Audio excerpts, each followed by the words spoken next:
Michael দা কথা এটা কওঁ নেকি কোৱা কওঁ জানো কোৱাহে কোৱা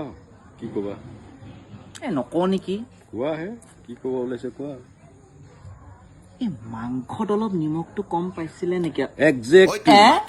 হয় ন একদম পুৰা ইমান ঠিক ধৰিছা কিন্তু কম নিমখ কোনে দিয়ে মাংসত আপুনি কওকচোন ইমান ডাঙৰ বিয়া পাতি চোন আৰু কেনেকুৱা মানে অ' মাই গড এইটো কি কম মানে হেট তেৰিকা নিমখ কম হৈছে ধুনীয়াকে পাতিছে ন তাকে আৰু চাওক ৱাছৰুম কিমান দূৰত চাওক দাম ইয়াৰ পৰা মানুহ কেনেকে যাব ভাবিব লাগে ন বিয়া সঁচা পাতাৰ কথা আগত কৈছা তুমি এইটো। হেই, বিয়া নিমখ পাতিলে চিমখ নহয়তো বিয়া চব চাব লাগিব না সেইটো। শুনকচোন এটা কথা ডেজাৰ্ট দি আছে খাই হ'ব বলক ডেজাৰ্ট আইচক্ৰীম ব'ল